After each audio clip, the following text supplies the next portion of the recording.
Hola, muy buenas tardes. Tengan todos amigos, amigas que están ahorita sintonizando eh, este canal. Soy José Amaya, director de Ocelot Teatro y director del Festival Internacional de Títeres FIT Ocelot, que estamos por finalizar la segunda edición de este año, con muchas dificultades, muchos desafíos, pero comentarles que hemos logrado desarrollar lo que es la programación del festival en los lugares en que estaba establecido, con las horas que estaba establecido, tal vez con algunos cambios de, de grupos que no lograron llegar, pero el festival no se paró. Acuérdense que estamos en una situación difícil, estamos como retomando actividades poco a poco, y ha sido para Ocelot Teatro muy gratificante poder desarrollar lo que es el segundo Festival Internacional de Títeres, y comentarles que hemos logrado llegar a 7 departamentos de El Salvador y comunidades, hasta comunidades incluso difíciles de poder penetrar, pero lo logramos, ¿verdad? Solo nos queda este evento en el cual estamos en este momento, el conversatorio del títere prehispánico, y vamos a cerrar el festival con la compañía de Perú en la Galera Teatro hoy a las 6 de la tarde. En esta oportunidad, pues vamos a, repito, tenemos el conversatorio sobre el títere prehispánico y tenemos a dos personalidades, ¿verdad? En este caso, Alejandro Jara, nuestro compañero de México, quien se ha especializado, digamos, aparte de ser un buen titiritero, en la investigación sobre nuestros orígenes y específicamente lo que es el teatro de títeres en lo que es América. Y bueno, lógicamente en su entorno, México y Centroamérica, tengo entendido que ha logrado desarrollar más investigaciones, ¿verdad? Y también tendremos a Rodolfo de León, de Ciudad de Guatemala. Él también va a estar participando en este conversatorio, ¿verdad? Que es uno de los pioneros en una investigación que se ha realizado en Guatemala, y estamos con mucho orgullo de tenerlo en esta tarde para compartir esos logros, esos conocimientos que no se pueden quedar con nosotros mismos, sino que hay que difundirlos. Entonces, les dejo con Alejandro y pues también pueden hacer preguntas o hacer algún comentario, pues él ya directamente en su exposición pues dará su tiempo. Luego, después de que termine su participación Alejandro, continuamente, para no seguir presentando, que continúe Rodolfo, ¿verdad? Y muchas gracias por este aporte muy valioso realmente para lo que es el estudio, el conversatorio sobre lo que es el títere en Hispanoamérica. Queda contigo la palabra, mi querido Alejandro Jara. Bueno, pues muchas gracias, hermano y maestro José Amaya. Qué gusto participar contigo y con el maestro Rodolfo de León, de Guatemala, tú del Salvador, y Fion, nuestro técnico desde Petén, nos decía. Y también tenemos visitas de Venezuela y de Huamantla y de otros lugares. Qué gusto. Pues tenemos poco tiempo, entonces voy a ir rapidito. Sin embargo, quiero agradecer a mis maestros de títeres que ya no están en esta dimensión, sobre todo a don Ferruco, que él me legó documentos que él había conseguido sobre los títeres precolombinos, y que después el Fondo de Cultura en México, Fondo Nacional de Cultura, me dio una beca hace muchos años para estudiar más, y hace 7 años aproximadamente el Instituto Internacional de la Marioneta en Francia también me dio una beca de un mes para profundizar en estos trabajos, que van a ver ustedes reflejados en lo que vamos a presentar a continuación.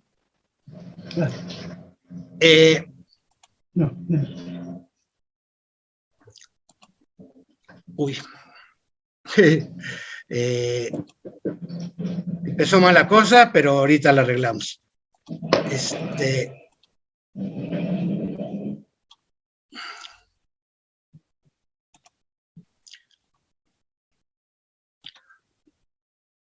Caramba. Estamos chuecos, pero ahorita arreglamos. Me voy para atrás. Entonces, como ven, hay muchas figuras que vamos a presentar y también textos que preparamos minuciosamente, pero siempre la tecnología nos la juega y hay que sortear. Si un micrófono no funciona durante una función, hay que resolverlo. Entonces, bueno, aquí estamos hoy, que es, por cierto, la Revolución Mexicana. Ya hubo un gran desfile en el Zócalo de México. Y el teatro de títeres. Personas con hermosos vestuarios, con muñecos, con guiones, con máscaras. Están ahí para presentarnos algo de esta milenaria historia de los títeres, que sabemos comienza en Egipto, donde ya en grandes barcas de hace más de 3000 años había varios remeros que tenían los bracitos articulados. Mismo Egipto hace 3000 años tenía figuras con brazos que se le podían añadir al muñeco y con piernas. O también en la Roma antigua esta hermosa figura de madera con codos, con rodillas, con las caderas que se le pueden mover, los brazos también. O las neuropastas griegos, ¿no?, que se consideran también como parte del inicio del teatro griego. También figuras articuladas con piernas y brazos. Pero ¿qué hay en América? Sabemos que llegaron los conquistadores y los monjes a conquistarnos con la cruz y con la espada. Primero con la espada y luego con la cruz y luego con las dos.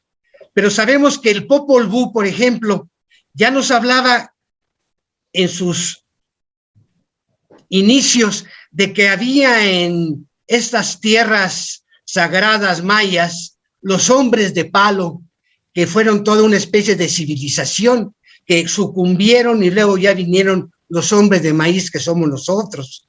El hombre de palo en el original escrito del Popol Vuh.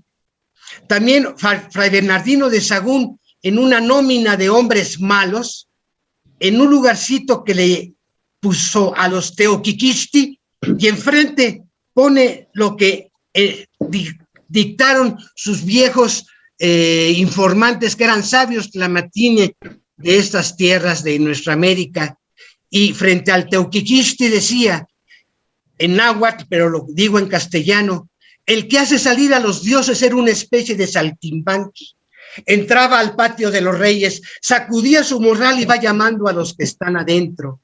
Van saliendo unos como niñitos. Muy bello es su atavío de mujer, su faldellín, su camisa. De igual manera los varones están bien ataviados, su braguero, su collar de piedras finas, su capa. Cantan, bailan, representan lo que dice el corazón de él, y cuando lo han hecho, entonces remueve el morral otra vez. Luego van entrando, se colocan dentro del morral, y por esto daban gratificaciones al que se le llama el que hace salir, saltar o representar a los dioses, que es lo que quiere decir Teoquiquixti.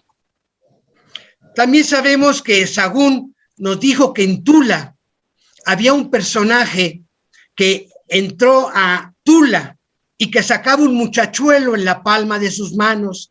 Dicen que era Huitzilopochtli y lo ponía de modo que lo vieran los dichos toltecas, y entonces al ver tal sorpresiva representación, llegaron los toltecas y se acoceaban, según Sahagún, unos a otros, y así murieron muchos toltecas con el muñequito que hacía bailar en la palma de sus manos.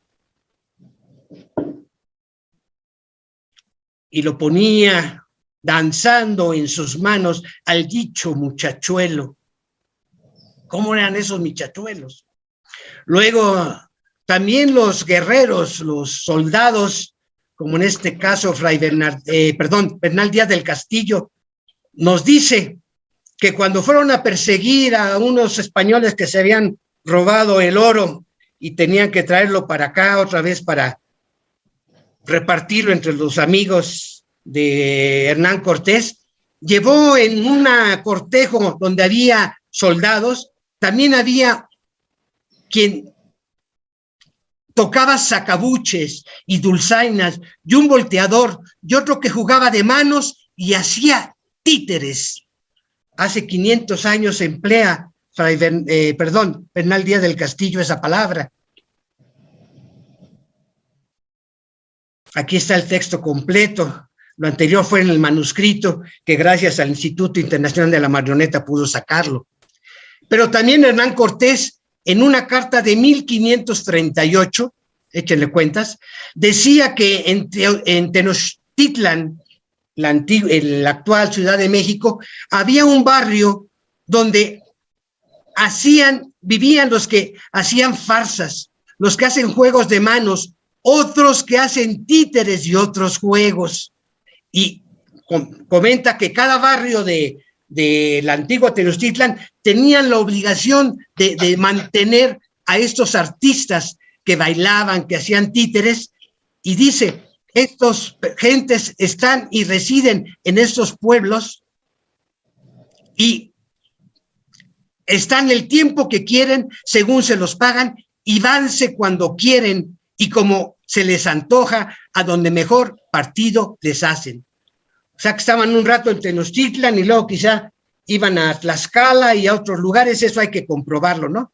Pero en Tenochtitlan lo dice Hernán Cortés de puño y letra, y aquí nuevamente está la palabra otros que hacen títeres y otros juegos. Títeres, de la mano de Hernán Cortés o de algunos de sus escribanos, ¿no? ¿Y cómo eran esas figuras? Sabemos que hay figuras olmecas de jadeíta que tienen algunos cortes un tanto rústicos en sus rodillas y en sus codos. Poco a poco fueron cambiando esas figuritas articuladas y, por ejemplo, en esta representación del Sol, la Luna y Venus, estas figuras están en el Museo de Jalapa, vemos que Venus tiene sus bracitos que le cuelgan y actualmente tiene un cordoncito y tienen ahí algunas pinturas en su cuerpo. Poco a poco las manitas van tomando otro modelo, otras formas. Este es de Monterrey, Nuevo León, en el norte de México, también precolombina. Esta otra también allá que está en el Museo Alfa, o en el que era el Museo Alfa, tiene un mecanismo que cuando se le hace la cabecita para atrás, puede alzar las manos. Vean que el cuello tiene ahí una hendidura donde podían ellos ponerle ciertos aditamentos y subía los bracitos. Esta otra, que parece mucho a las figuras egipcias, se encontró en Tampico, Tamaulipas, y está hecha en un hueso de un pescado muy grande. Ahora, vean estas figuras. Vimos la de la izquierda, es la que se encontró en Tampico, México. La de en medio es una figura griega y la derecha es una figura egipcia de hace 3000 años. Todas tienen los brazos articulados. En Egipto y en Grecia sí consideran a estas figuras como un antecedente de los títeres. Todavía en nuestra América tenemos que probarlo y para eso estamos nosotros aquí. Hay figuritas varones, como dice el texto de Sahagún. Unos son varones, otros son mujeres, muy bellos atavíos de mujer. Muchas de ellas son huecas en la cabeza por el efecto de la cocción, para que pudiera cocerse bien la cabecita. Y muchas de ellas, como esta de el Xochitecatl, allá en Tlaxcala, tiene el cuerpecito que hueco también, que tiene unas piedrecillas y puede tocarse como sonaja. Y sabemos que en muchas culturas chamánicas, la sonaja es un objeto de poder. Nos preguntamos si también estas figuras huecas articuladas podrían ser objetos de poder y que sonaban durante alguna representación. Hay que probarlo. Este es Teotihuacana. Este está en el Museo de Antropología de Chapultepec. Vean esta otra que está en Puebla, la carita, ahorita se los voy a enseñar más de cerca, vean los brazos y las piernas articuladas y el trabajo de grabado que tiene en su pecho. Pero vean también la cara, toda la filigrana, toda la pintura que tenía tan delicada y el trabajo de dientes, el limado, que era una cuestión muy ritual. Pero vean todavía lo que le queda de pintura. Este está en el Museo Amparo de Puebla. Y había pequeñas y grandes, tanto en Teotihuacán como las que están viendo, como otras que son muy parecidas una a otra. Estas son del Cerro Xochitecatl, que quiere decir Cerro de la Flor, y que está en el estado de Tlaxcala.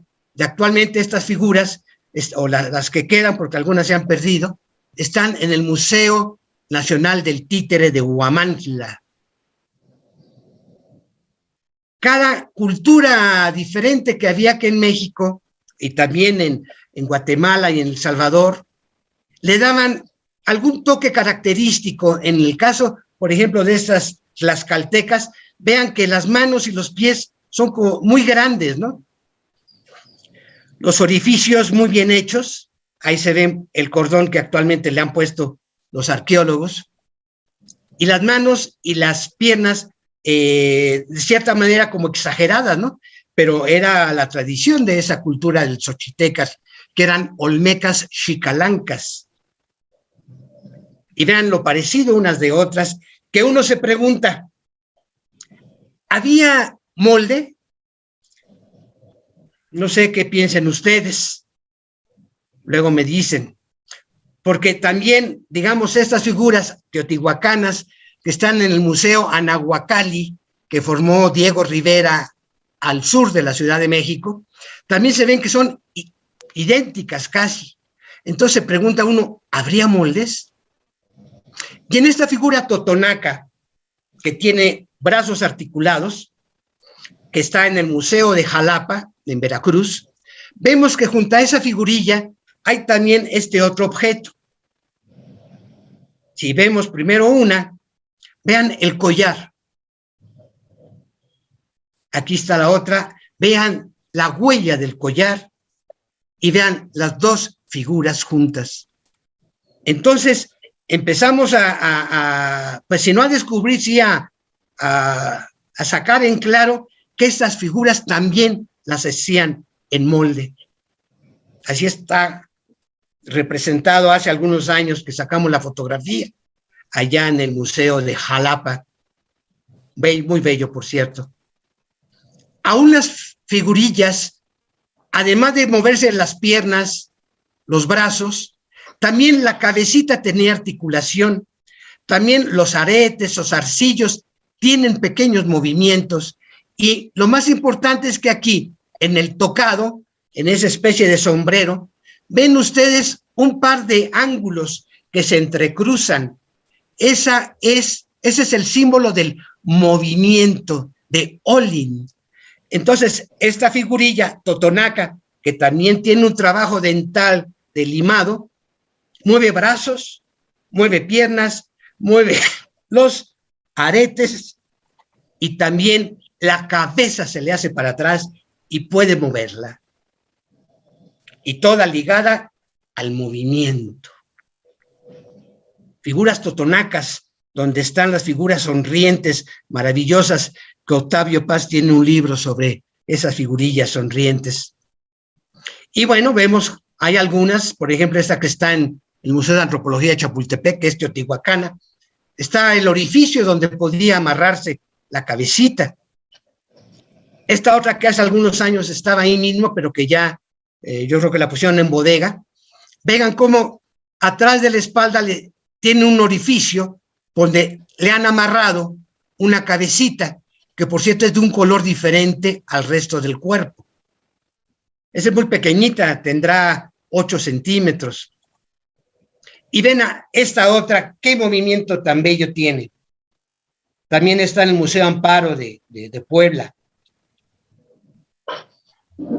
Y esta otra nos la encontramos cuando fuimos a dar unas funciones a Nueva Orleans, cuando todavía nos daban visa para ir a hacer títeres. Una figura totonaca en el Museo de Arte Contemporáneo de Nueva Orleans. Y fui a pedir permiso para sacar fotografía y me enseñaron esta otra página, donde ahí dan crédito al museo. Vean todo el movimiento que tiene esa figurina. Un brazo arriba, otro abajo, los dos arriba, al frente, como haciendo tai chi, a un lado. La cabecita, vean, arriba a la derecha, también se le mueve. Entonces, había una diversidad de movimientos en estas figurinas, que una que otra, muy pocas, tienen un orificio arriba de la cabeza. Muy pocas. Esta era del maestro Roberto Lago. Actualmente está en el museo que está formando el maestro Tito Díaz allá en Mérida. Pero hay muy pocas. Esta tiene también un orificio aquí en el cuello, que tiene un alambrito, pero se le mueven brazos y piernas a esta hermosa títera. Y solamente en Teotihuacán, la ciudad de los dioses, se han encontrado cientos, que un arqueólogo sueco hizo un estudio hace varios años, donde nos hace un estudio de los diferentes atuendos que tienen estas figurinas, algunas con las cabezas sueltas y los brazos y los pies también, y él saca de conclusión que se usaron durante 500 años en Teotihuacán. Y había también una que otra que tenía máscara, como la que vemos acá abajo. Decenas de torsos, decenas de piernas, de brazos y los moldes, nuevamente. Y ya vamos a terminar. En Jaina, que es la cultura maya, ahí se usaban también como un objeto que iba a acompañar a los muertos. La pequeña isla de Jaina, en Campeche, es una isla cementerio, una isla panteón, y ahí han encontrado muchísimas figurinas que tienen el salitre, porque es pegado al mar, evidentemente, entonces esas figurinas pues tienen esa sustancia en su cuerpo. Y vamos a ver las más antiguas, y con esto voy a culminar. Estas otras, este es de Guatemala, y tiene la friolera de cerca de 3,000 años de antigüedad. En Guatemala se han encontrado en Tazumal y en Caminal Juyú. Estas, por cierto, las tomé en un primer festival que nos invitó José Amaya hace como 20 años, y en su biblioteca había estos libros, algunos libros y algunas fotos. Pero no se me ve. Y estas dos últimas están actualmente en el Museo de El Salvador, que hace 3 años en el festival Ocelot, que nos invitó también el maestro Amaya, pudimos sacar las fotografías, y por cierto es las que tomaron para el flyer, el cartel de esta charla de hoy.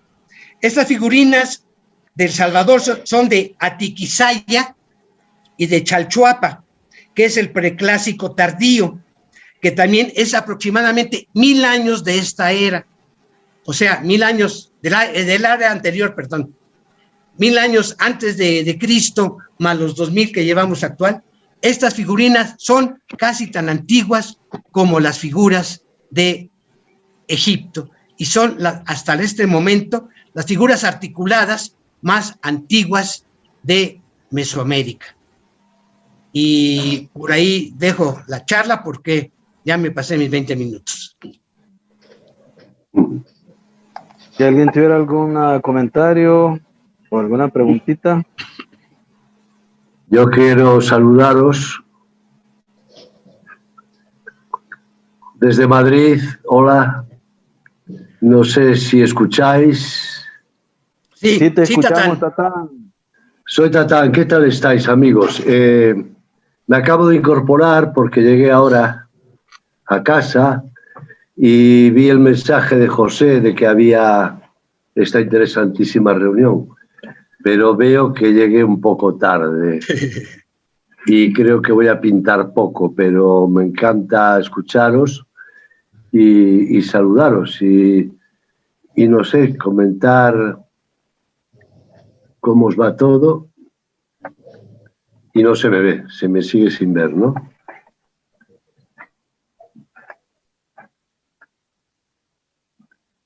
Bien, no sé. Hola, ¿se me escucha? Sí, se te escucha, Tatán. A ver si se me ve, no sé.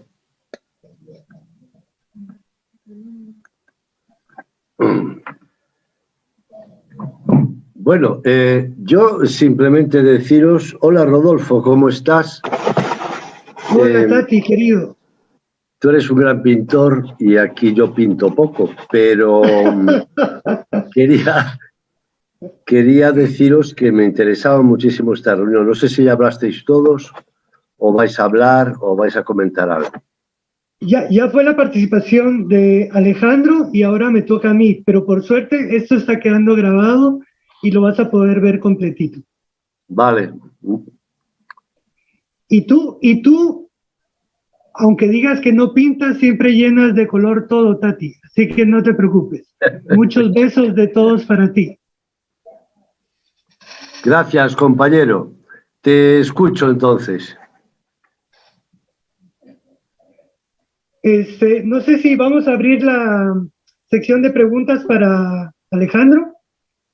Sí, yo considero que sí. Si hay alguna pregunta para Alejandro, la podremos ahorita abordar y luego, al terminar, digámoslo, de las preguntas o comentarios, continuamos contigo, ¿te parece? Me parece muy bien.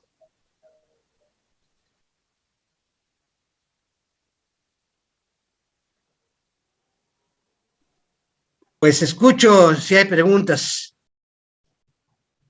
Si no, todavía tengo algo ahí que mostrar, pero ya es pasarme el tiempo y no se vale.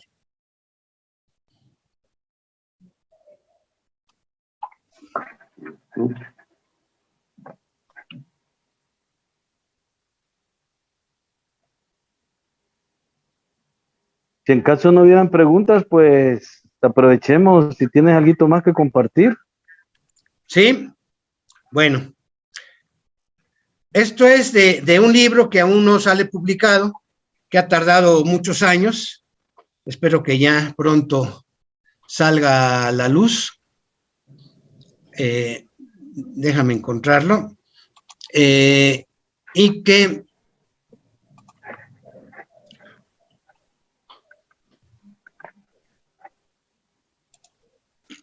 ahí va. En 8 segundos entra.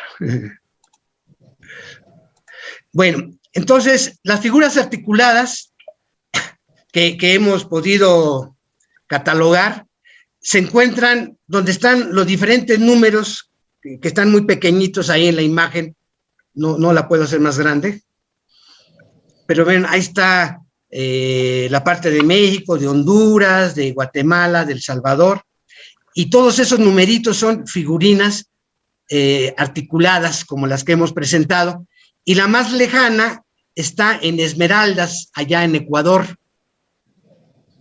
Estas son las primeras vestigios que empezamos a descubrir hace varios años, que eran pedacitos de figuras articuladas de Guatemala y del Salvador, que eran fragmentos, y luego ya pudimos encontrar las fotografías allá en el Teatro Celotl y luego en el Museo de Antropología. Aquí habla de Atiquizaya en El Salvador y también en Chalchuapa, hace mil años antes de Cristo. Y en Tazumal y Caminaljuyú de Guatemala han sido encontradas otras, pero que por razones desconocidas dejaron de producirse, y no fue sino hasta 700 años más tarde que aparecen en el altiplano mexicano y en Veracruz. Entonces, 700 años, ¿quién sabe qué pasó? Y la articulación es bastante diferente una de otra. Estas son las de Guatemala y El Salvador, que pasa por adentro, por atrás de la cabeza del títere, esos dos huecos, pasaba un cordoncito que agarraba los bracitos, a diferencia de las teotihuacanas. La de la izquierda es una representación de una figurina de Guatemala o del Salvador, no sé bien, y el de la derecha es una figurina teotihuacana, que vean que era mucho más sencilla la forma de articularlo. Ya. Gracias, Alejandro, qué lindo dato realmente. Y nos orgullece que en El Salvador tengamos esas figuras, y sabemos que hay, ¿verdad?, vestigios que uno se han encontrado, todo lo que es América, Centroamérica. Bueno, si no tenemos, digamos, alguna pregunta, comentario, pues yo diría que pasáramos con nuestro querido amigo Rodolfo. Aquí es para el maestro. Bueno. Alejandro Jara. Escucho. ¿Habrá algún registro, digamos, de las guiones o qué tipo de obras se presentaban o historias? ¿No hay ningún registro o solo, pues, solo hacer reír? Lo que decía Fray Bernardino de Sahagún, sobre todo, en dos obras de él, eran el que trabajaba con el Teoquiquixti, fíjate desde el nombre, el que hace salir o representar a los dioses. Entonces, por un lado ahí nos dice que representaba a los dioses Teoquiquixtli, ¿no? Por otro lado, Sahagún nos dice, por ejemplo, en Tula, que hacía bailar un par de muchachuelos que eran guerreros. Tengo otra imagen de uno de los códices, pero ya no lo voy a presentar, donde hay un personaje barbado, por cierto, que tiene dos guerreros, un guerrero águila y un guerrero jaguar, los tiene en la mano. Entonces, también yo creo que contaban un poco las epopeyas y las historias de los dioses, por el nombre que nos viene y por lo que nos dejó Sahagún. Muchas gracias. Muy bien.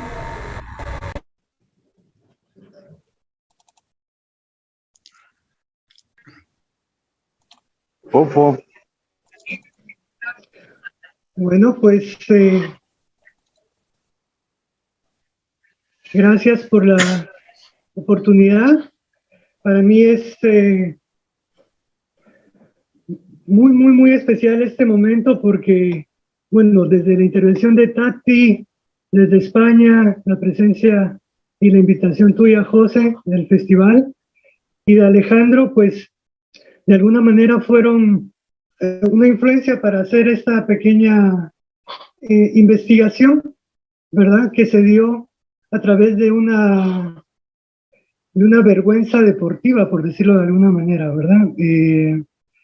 Nos encontrábamos alguna vez en un coloquio de títeres en México y llevamos como la charada una pequeña exposición de los títeres en Guatemala.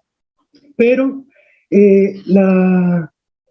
la noticia de esta estela de la cual voy a abordar hoy, que es el Monumento 21 de Cochumalguapa, era algo un poquito vago, ¿verdad? Yo recuerdo que lo hablamos contigo, José, y que tú me decías de que había un titiritero argentino que que fue el titiritero de Banfield, ¿verdad? Que él sí había logrado encontrar la estela, ¿verdad? Y nosotros andábamos perdidos. Tú me decías que era Santa Lucía, yo me iba a Santa Lucía Milpas Altas, que está ahí cerquita de donde yo vivo. Es cierto. Y fue Sí. hasta encontrar a Alejandro en México que me dijo, no es ahí, es más para abajo, me dice Alejandro.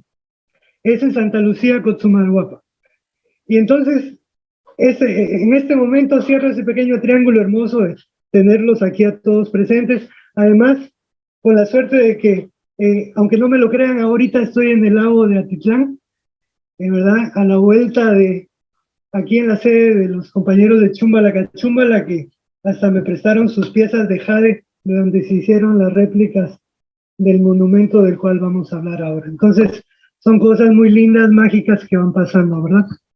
Sobre todo porque tiene que seguir creciendo un poquito ese orgullo salvadoreño. Aquí hay una pequeña réplica del monumento en jade, del cual vamos a hablar ahorita, y que tiene que seguirse sintiendo orgullosos los salvadoreños, porque solo para poner en contexto histórico, pues toda esta región le pertenecía a los pipiles, ¿no?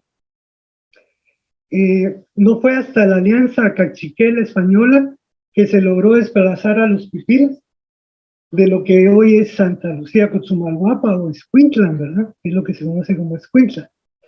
Y resulta que la cultura Cotzumalguapa es, como dice mi compañera Larraitz, es una serpiente que aún se nos esconde, ¿verdad? Es una cultura que no ha sido estudiada.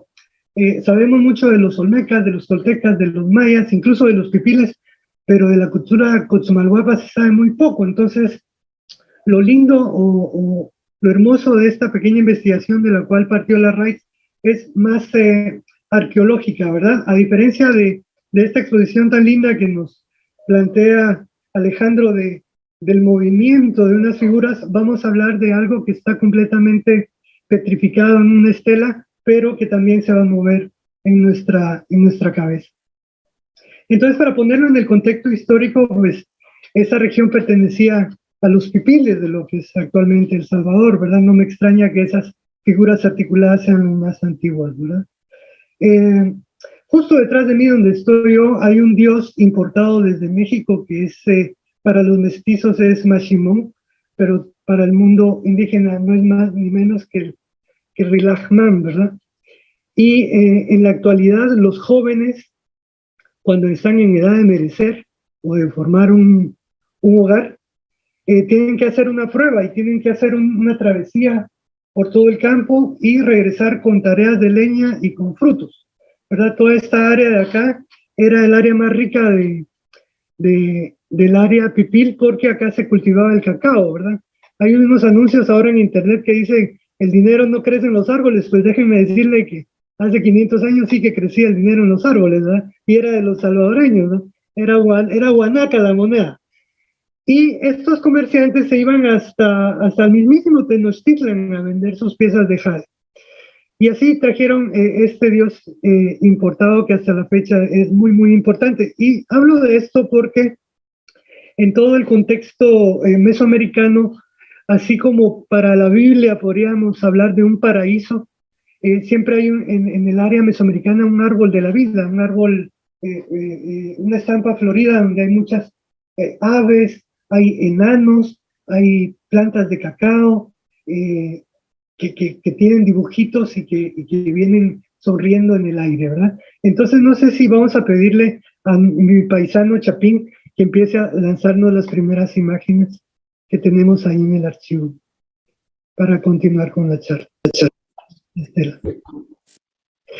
Esta es la región que hereditariamente donde se cultivaba el cacao, pues hay ahora enormes fincas de azúcar, ¿verdad? Es un imperio económico fuerte. Ahí podemos ver el volcán de fuego a la par. Y si vamos bajando un poquito más con las imágenes, vamos a ver un poquito el área donde se cultiva la caña. Cuando decidimos ya con los nortes de José y de Alejandro, empezamos la búsqueda y el periplo en pos del monumento. Y así como la cultura se nos esquivaba, la gente del pueblo también hacía su mayor esfuerzo en desanimarnos y no dejaban que llegáramos hasta el lugar. Y si bajas un poquito más, así como ven en esa foto, así estaba cubierta toda el campo donde está ubicado la Acrópolis. Aquí vemos el ingenio del azúcar. Y estábamos tan desanimados que nos fuimos a perder entre todo ese cañaveral y no encontramos absolutamente nada. Esa finca se le llama como la chacra peor es nada, porque en realidad es una acrópolis en donde los finqueros no podían sembrar su caña, entonces les parecía un terreno estéril para sus propios intereses. Nosotros muy tristes y desalentados nos regresamos, vencidos hacia la ciudad. Pero mi compañera que es vasca me dijo, no, dijo, regresemos, retornemos. Y descubrimos este pequeño museo. Si ustedes ven estas imágenes, pueden ver algo interesantísimo en el dibujo de estas esculturas. Y es que aquí se rompe lo maya. Aquí no ves un rastro ni de olmeca, ni de azteca, ni de maya, ¿verdad? Aquí hay un dibujo único. Aquí hay una manera de atacar la piedra sui generis, ¿verdad? Que hay un rompimiento completamente de estilo, ¿verdad? Y entonces seguimos testarudamente hasta que nos encontramos con un chico gordito que nos vio perdidos entre la carretera y que al vernos perdidos nos preguntó que qué andábamos haciendo por ahí. Le contamos un poquito y cuando vas a ir bajando por ahí vas a ver que de pronto se nos revela esa maravillosa estela que tiene, si puedes ampliarlo por favor, tiene 3.87 metros de alto por 2.34 de ancho. Y está esculpida en el periodo clásico tardío, tiene más o menos unos 2000 años. A ver si se logra ver. Es más abajo, querido.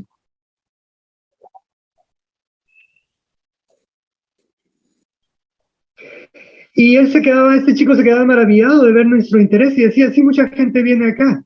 Y es que resulta que el monumento 21 es un altar vivo, ¿verdad? Donde la gente llega a hacer todavía ceremonias, ¿verdad? Ceremonias mayas. Y como decía Sir Gordon Gray, ¿verdad? Alguna vez un texto, una frase muy linda que decía de que el títere no es la evolución del juguete, Más sino abajo. que de la imagen sagrada. Un poquito más abajo ahí tiene que haber una imagen donde estoy yo un poco más joven frente a la estela. Ahí, esa imagen de ahí abajo donde hay dos. Si se pudiera ampliar un poquito más. Un poquito para que vean las dimensiones de la estela. De ese tamaño es la estela. Ese fue nuestro guía improvisado que nos ayudó a encontrarla. Entonces, para nosotros fue un pequeño milagro, ¿verdad? Por primera vez estar ante esa imagen que en algún momento Alejandro Jara en son de broma decía, a mí se me hace que ni siquiera existe, decía, de manera muy pícara, ¿verdad? Y esa era una manera de dar fe de que sí existía la pieza. Entonces vamos a ir a las otras imágenes donde ya podemos ver en todo su esplendor el dibujo de la estela. Ahí está la raíz, entre la imagen. Y si se pudiera ampliar la estela, ahí vamos a ver al chamán. Ahí se logra ver ya al chamán.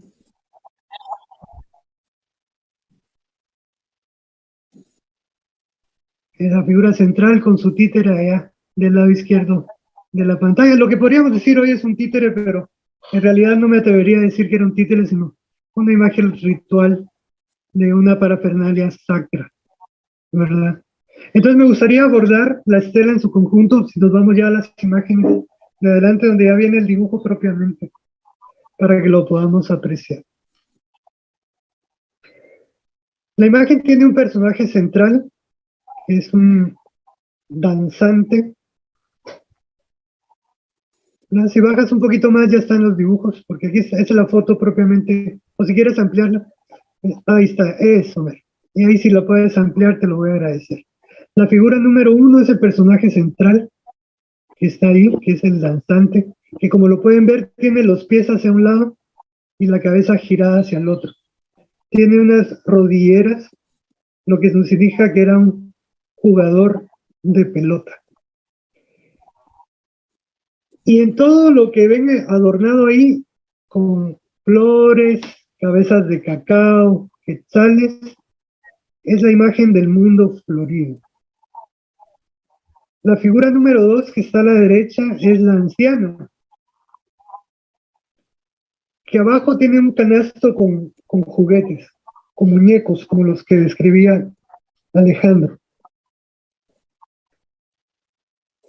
Toda la escena está marcada por ese mundo florido con cabezas de cacao que tienen rostros. Hasta el día de hoy, en la costa sur, cada vez que se hace una cosecha, se habla de ir a degollar, ¿verdad? El degüello, de la fruta, de lo que sea. Es el tiempo de la cosecha. Entonces, esta estela tiene esos frutos como de cacao, otros pueden ser de pataste también, ¿verdad? En el número 4 de ahí hay un enano, que es una figura que siempre aparece en los mundos floridos como sirvientes de los dioses, de las gentes que llegan a ese paraíso. Estos pequeños enanos son como los sirvientes, ¿verdad? Una vez un amigo, colega titiritero, decía en son de broma, es que los mayas ya hacían espectáculos para niños, decía, ya hacían títeres para niños, lo decía en son de broma muy titiritesco y muy picaresco. Y la figura número 3, que es la que nos interesa, como titiriteros, ¿verdad? De una manera mágica, es donde está el chamán, ¿verdad? Aquí está un poquito pequeña, pero ya vas a ir abajo, ya están desglosados todas las figuras, donde lo vamos a ver en todo su esplendor. Entonces, si quieres, puedes ir bajando. Creo que ya la imagen de la estela está desmembrada en dibujos de manera individual. Acá vemos al personaje central. Ya ves ahí, puedes ver ya arriba de todo su tocado, sus rodilleras, ¿verdad? La posición danzante en la que está, y es un sacrificador, ¿verdad? Tiene unas orejeras, lo que lo pone en un estatus de un personaje rico, ¿verdad? Un estatus grande.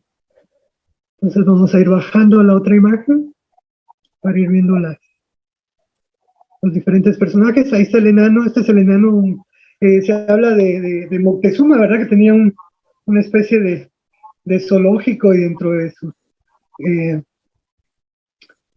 las pertenencias que tenía en el zoológico que le mostraba a Hernán Cortés, pues eran los enanos y la gente contrahecha, ¿verdad? Esa es la figura del enano que aparece en todos los mundos floridos. Vamos a seguir bajando.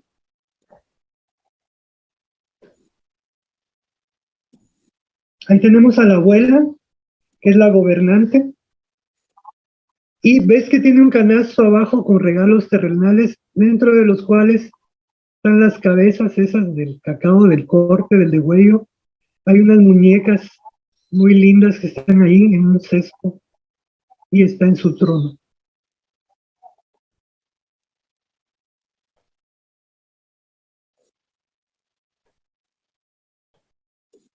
Muy bien, seguimos a la otra imagen, por favor.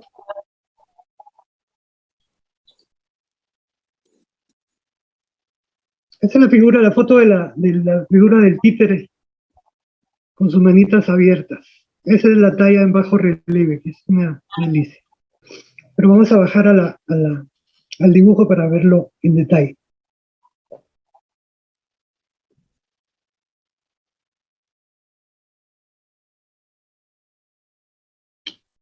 Hacia abajo, al revés, al revés.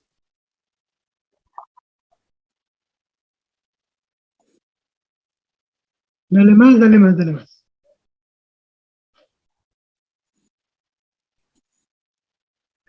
Entonces sorprende mucho, porque si algo tenían los mayas era que eran grandes dibujantes y escultores, ¿verdad?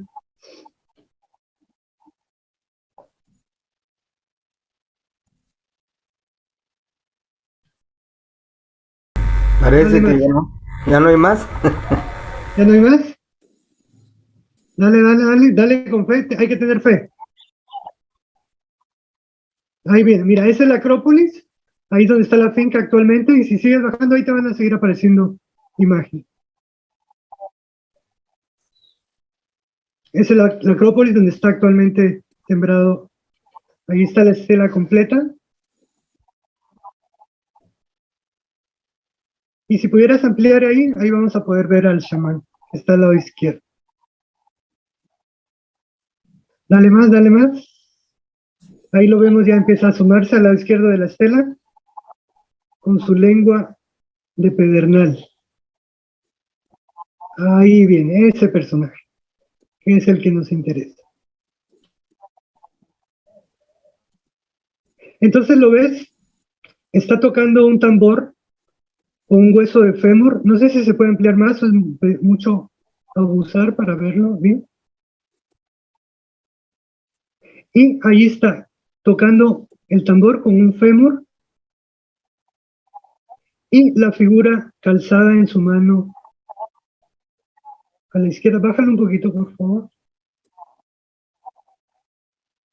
Ahí está la figura en su mano calzada perfectamente.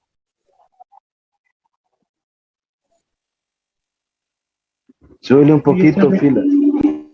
Ahí está el enano, y aquí está el personaje con esa especie de títere de guante, podríamos decir, aunque en ese momento no es un títere, sino un elemento chamánico de un ritual sacro, ¿verdad? Y como decía Gordon Gray, quizás nuestra profesión no es la evolución del juguete, sino de esa imagen sacralizada, ¿verdad? Y como les decía hace un momento, si algo tenían las culturas antiguas era que eran grandes dibujantes, ¿verdad? Y si no tiene pies esa figura es porque la mano está calzada de manera innegable en la mano de ese chamán maravilloso, ¿verdad? Que es un poquito parte de nuestro santoral, ¿verdad? Que está lindo apelar a esa parte mística de la cual nos podríamos aferrar como titiriteros latinoamericanos y del mundo, ¿no?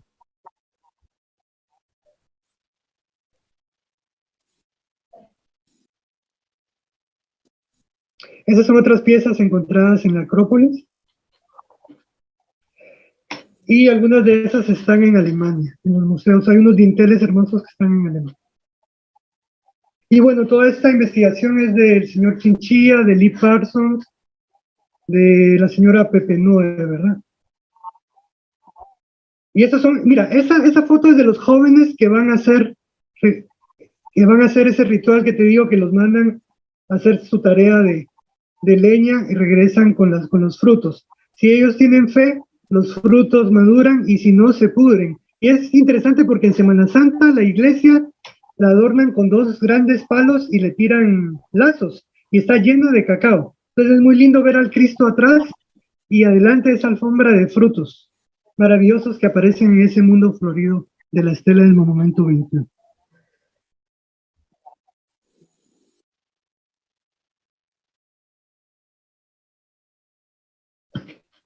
Y bueno, creo que eso sería un poquito lo que tengo que contarles de mi experiencia con la estela.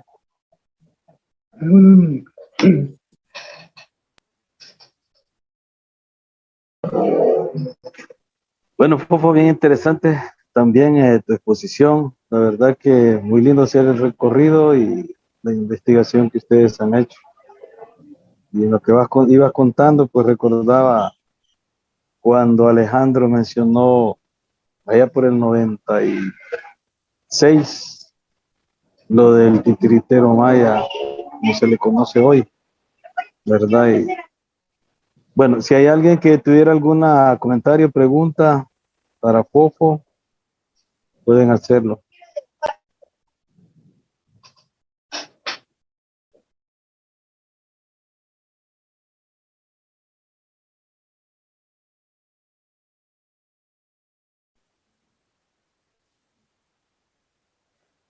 Hola, yo tengo una pregunta.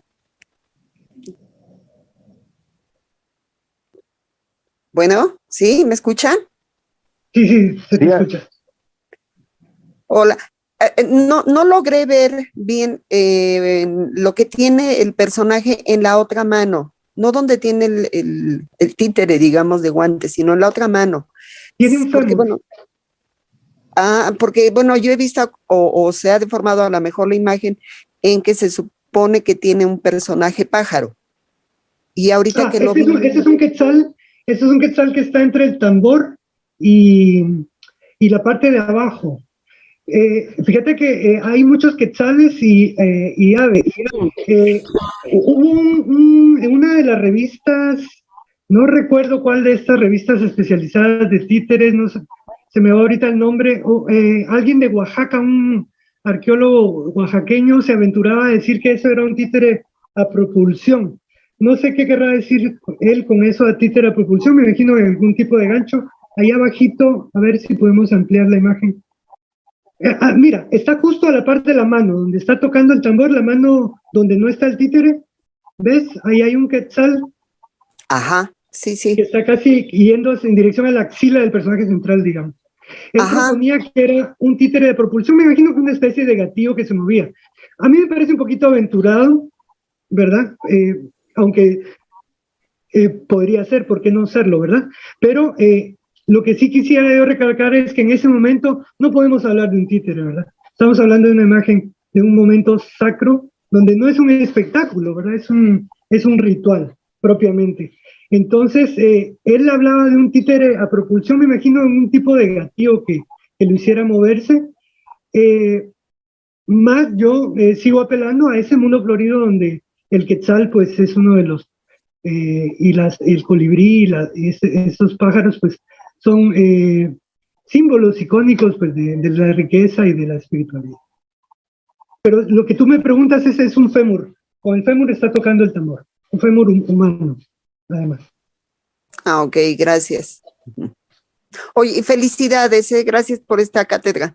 Hermosísima. Gracias, gracias. Muchas gracias. No es una cátedra, es una pequeña transmisión de un conocimiento de mucha gente que ya ha estudiado esto, ¿verdad? Y gracias por recibirla y aquí encantadísimos de pasar la estafeta. Y lo bueno es que esto está publicado, ya José Amaya ahí les dirá dónde lo pueden revisar en cualquier momento que quieran, ¿verdad? Con toda la bibliografía del caso. Parece que alguien más tiene ahí levantada la mano, Fila.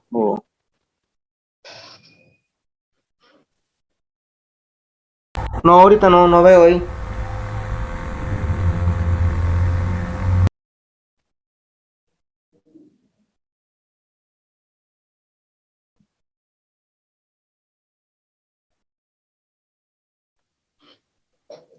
Me llamó la atención.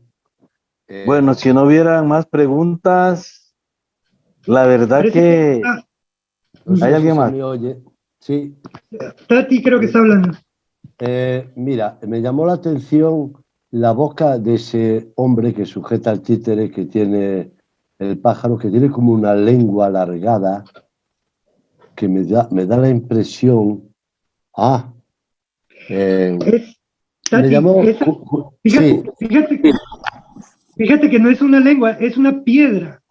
Es un pedernal del sílex, lo que lo hace a él un chamán que está, él puede ir al más allá y venir a la tierra. Es un personaje que es un intermediario entre aquí y allá. Correcto. No, es que me llamó la atención porque por un momento vi como una especie de cuando el titiritero, sobre todo en el teatro de títeres de Cachiporra, que siempre es crítico y ofrece siempre un papel muy... Bueno, aquí el otro día estábamos hablando del tema de los títeres del guiñol francés, por ejemplo, o, bueno, el guiñol francés o los Robertos portugueses, que son muy críticos en la sociedad y a veces muy violentos, que es un debate que está habiendo ahora con el teatro de Guante, ¿no? La violencia del Panchanjudi cuando coge al niño y lo mete dentro para hacer chorizos, dentro de una máquina de hacer chorizos. Está siendo todo muy cuestionado ahora. Y me llama la atención porque me pareció, por ejemplo, como una lengua viperina que habla mucho, que dice cosas, ¿no? Como filosa en este caso, ¿no? Con mucho filo. Con mucho filo, correcto. Y al verlo, dije yo, a lo mejor es que está representando a alguien que está criticando lanzando algo, ¿no? Porque es una lengua como muy, muy auténtica.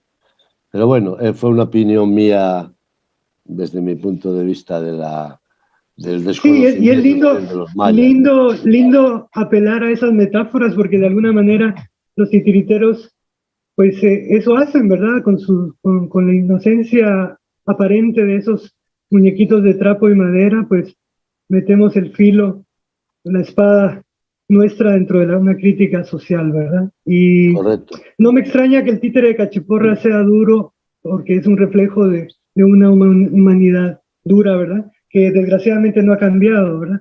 Esos espectáculos de los que tú hablas, que tienen 500 años y que siguen siendo vigentes, ¿verdad? Yo acá cuando represento Polichinela me sorprende que la gente se sigue identificando. Un niño de 3 años es capaz de identificarse sin haber estudiado la historia del país ni en ninguna otra cultura de ver el bien y el mal, ¿verdad? Y que no hemos evolucionado mucho como humanidad. Somos un poquito aburridos, ¿verdad? Tenemos el mismo guión, con la misma película con artista mexicano, por No, decirlo de alguna bueno, manera. yo creo que la tradición hay que verla con ojos de tradición, no puedes verlo en el contexto actual. Evidentemente, si el macho mata a la hembra en la tradición, o si Shakespeare habla de muchas cosas a veces que hoy en día ya no son vigentes y evidentemente son violentas porque matan con espadas, etcétera, estamos los titiriteros contemporáneos también para poner en tela de juicio todo esto, ¿no? Y tratar de verlo, por supuesto, con los ojos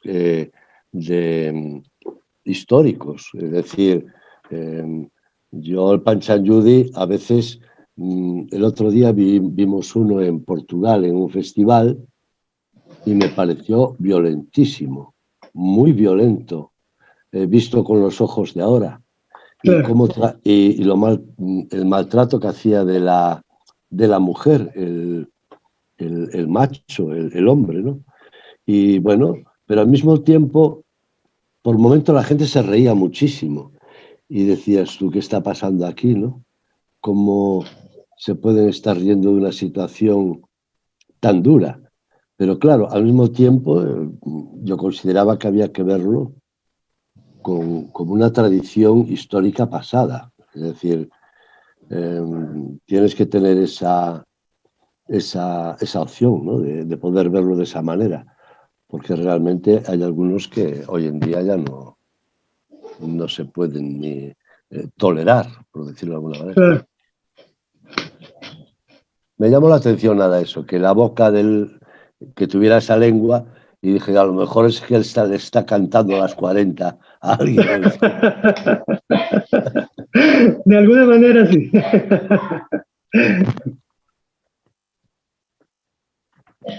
Pues gracias.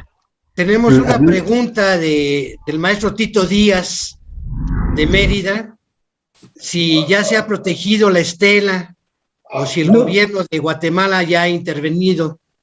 No, sigue siendo propiedad privada de la industria del azúcar y no, la estela no está protegida. Lo que sí es de que es una estela viva a la cual se le llegan a hacer rituales todo el tiempo, ¿verdad?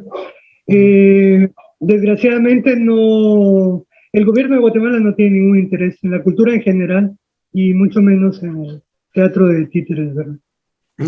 Yo tenía entendido que desde hace unos años ha habido una página por internet que es rescatar la figura, decían maya, pero creo que es más pipil, ¿no? Y se hizo todo un movimiento con varios compañeros de México y de otros países y se llevó a la UNIME Internacional la solicitud de que hiciera algo. Entonces, hasta donde sé, y quizá tú sepas más, Rodolfo o José, intervino la UNIMA, le pidió un poquito al gobierno guatemalteco, pero lo que tú dices, Rodolfo, que creo que el dueño de esa plantación es de los poderosos de Guatemala y realmente el Instituto de Antropología guatemalteco no ha podido hacer nada. Exactamente, sí. Lo que sí sabemos es que hay un museo de sitio, que el director es uno de la dinastía de ese cañaveral, ¿no?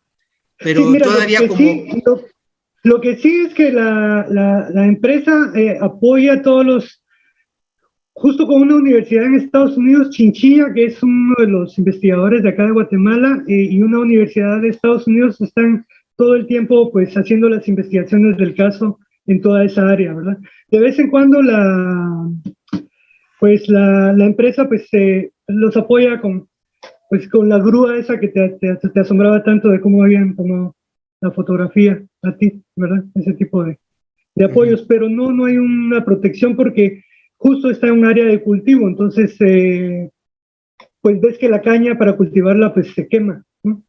Entonces no tiene una protección como las que podría tener cualquier sitio arqueológico turístico, ¿verdad? Como las que podríamos ver en Tikal o en cualquier lugar de México, ¿no?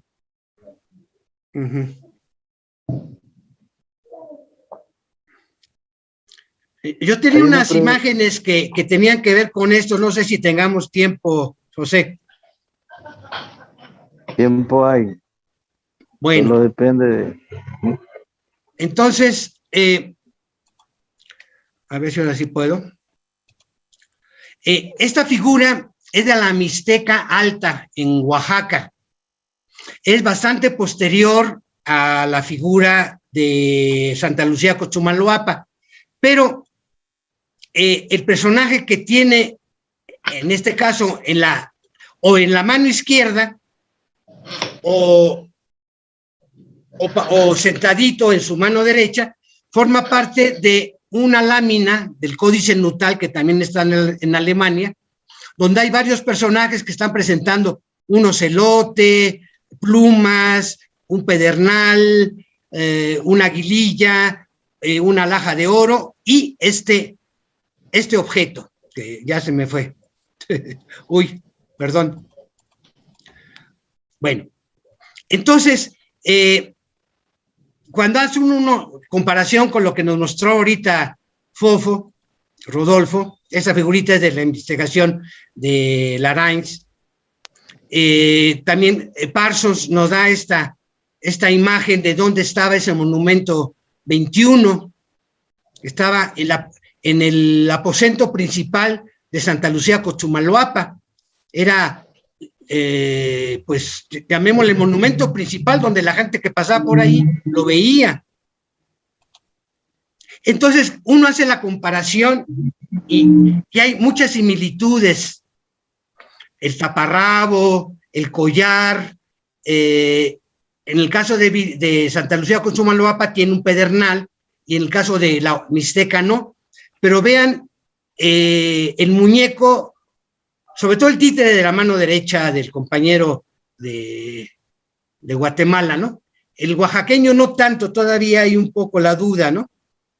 Pero están muy, muy parecidos. Y en el mismo Santa Lucía Cochumalhuapa también hay varias estelas, que varias están ya también en Alemania, pero una que otra sí que quedó por acá en nuestra América, donde hay unos personajes que son jugadores de pelota, como el que nos mostró Rodolfo. Y estos personajes, jugadores de pelota, tienen un guante, a veces en la mano izquierda o es en la mano derecha. Y además este jugador de pelota tiene el glifo de la palabra frente a su boca, que tiene pétalos. Y cuando tiene pétalos es flor o canto lo que están emitiendo esos personajes, y lo está mostrando hacia una figura descendente que viene de lo alto. Les voy a mostrar tres. Esta es otra figura. Está la figura que desciende, está el jugador de pelota con otra figura, pero vean que tiene ojos, nariz y boca, ese guante. Y hay un tercero, donde aquí no tiene el glifo de la, no tiene, creo, un poquito para acá, abajo tiene un glifo, pero vean la figura del guante, como es mucho más un rostro humano, que está ofrendando hacia un personaje que desciende de lo alto, más allá del sol. Entonces, vemos que claro, es una traducción ya mía, ¿no? Un jugador de pelota que sabe que a lo mejor va a morir, tiene uno de sus instrumentos de pelota con el que va a jugar esa pelota, que tiene una cara y está en su mano izquierda en este caso, y lo tienen otros dos más. Entonces, hay una serie de objetos tan maravillosos en Santa Lucía, Cochumalapa, como en otros lados, que tenemos que ir investigando y a veces inventando, pero ahí están para que la gente nueva que venga investigue más.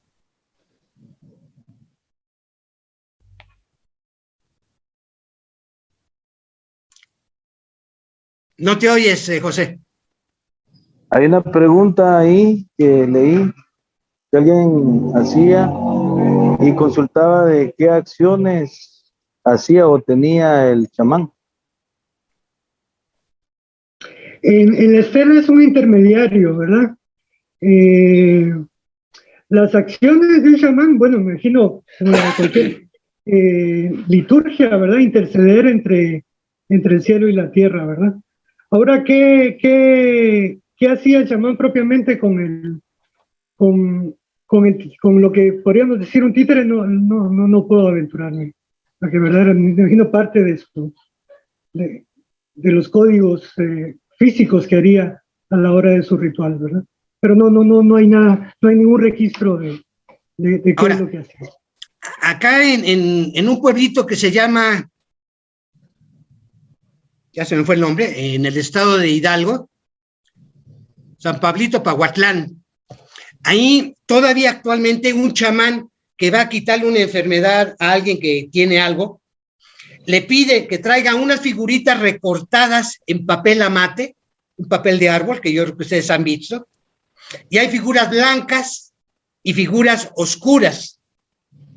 Entonces, según lo que he leído de un investigador, el hijo de Leonora Carrington, Weiss, apellidado Weiss, él dice que durante la ceremonia chamánica, que actualmente todavía se hace, este curandero le quita la enfermedad a la persona enferma, hay aguardiente, hay una gallina sacrificada, hay tabaco, etcétera, y que este personaje juega un poco las figuras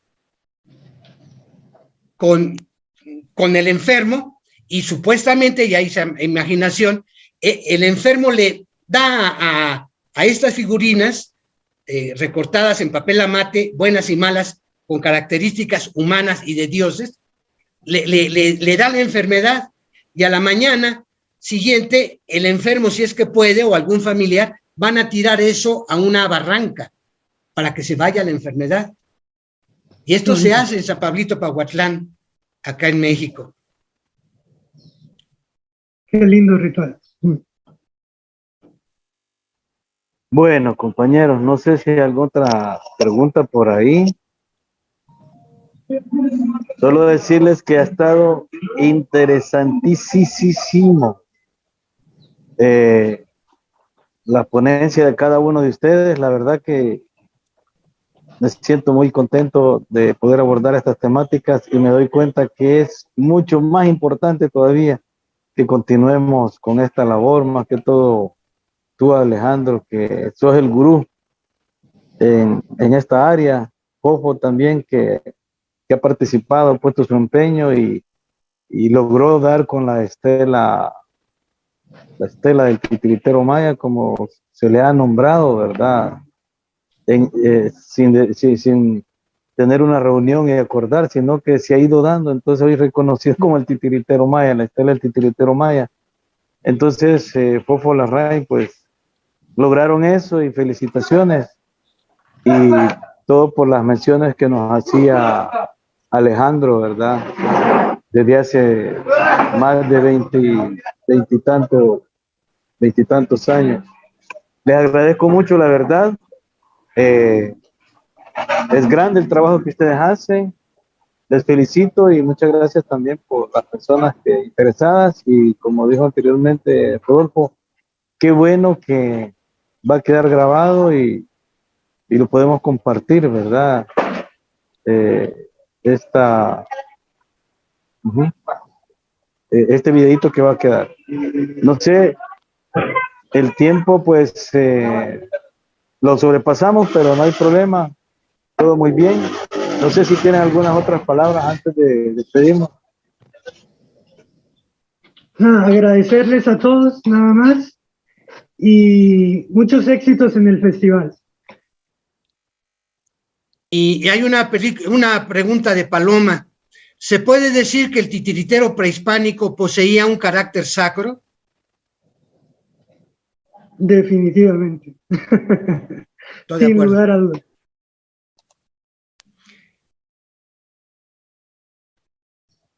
Ujú.